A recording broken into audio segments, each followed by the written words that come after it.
the channel, and today we're going to be reading the Chocolate Touch Chapter 9. Oh, the shame of it! The humiliation! John wept breathlessly as he ran, shocked and frightened, indignant and angry at the world that had suddenly turned against him. Mean old things, John thought, blaming Miss Plimsoll and Mrs. Quaver for his failures, even though nothing that had happened to him had been their fault in any way. Horrible old school, he thought, even though he had liked school until that morning. Hateful Susan, he thought, even though he knew at the same time that he was really longing for her to be friendly with him again. Through the window, Mrs. Midas saw John coming up the pathway. "Hello, John, dear," she called from the living room. "You're home early today. How nice. As a reward, there will be a piece of chocolate after supper." "I hate it," John shouted. He was crying too hard to say anything else for a moment. When she heard the sound of his voice, Mrs. Midas rushed into the hall. "Why, what's the matter, dear?" she asked, putting her arm around him. John twisted away from her grasp, ran past her, and started up the stairs toward his bedroom. "Susan doesn't want me at her birthday party," he said as he went. "I know she doesn't." "Well, I don't want to go to her rotten old party anyway." "I don't think you really mean that," Mrs. Midas said.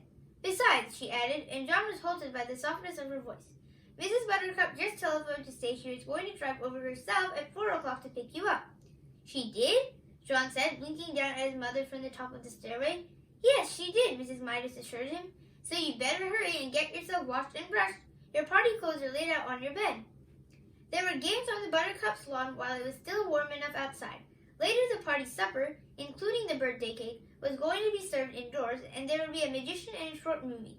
John joined in the blind man's buff and grandmother's footsteps and fox and geese, and Susie became more cheerful. He even temporarily forgot about chocolate. Susan looked very pretty. Her yellow curls had been brushed so hard that they looked silkier than ever. She was wearing a big blue ribbon the same color as her eyes. Her cheeks were flushed with excitement, a deeper pink than her new party dress.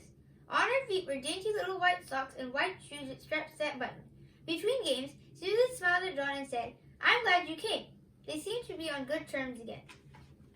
Then Mr. Buttercup approached, bringing a bucket of water from the garage. He set it down in the middle of the lawn without spilling a single drop. "We're going to duck for apples," Susan whispered to John. "The boys against the girls. You can be captain of the boys' team." The two teams lined up for the race, Susan leading the girls and John the boys. "The idea is this," Mr. Buttercup explained. "When I say go, not yet, John, Susan and John will run to the bucket. There are 12 apples floating in the bucket and 12 people in the race. Using only their teeth, Susan and John will grab their apples and run back to their lines. As soon as they touch the hands of the number 2 runners in their teams, Dinny and Duncan, Susan and John will go to the end of their lines, and Dinny and Duncan will run to the bucket to duck for apples. Do you all understand the way it's going to work? All right, 1 to get ready, 2 to get steady, and 3 to go!" Susan bounded ahead like a jackrabbit and had her face deep in the bucket by the time John reached her side and crouched down for his apple. He got his eye on a big red one with its stalk jutting up conveniently for him to grab. He lowered his face, opened his mouth, and lunged. Somehow his nose reached the apple before his teeth did and pushed it below the surface of the water. John's mouth followed the apple down. Then a terrible thing happened. The clear water in the bucket turned into dark brown, sweet liquid chocolate. Susan and John immediately pulled their heads up, but it was too late. Their faces were drenched with chocolate syrup.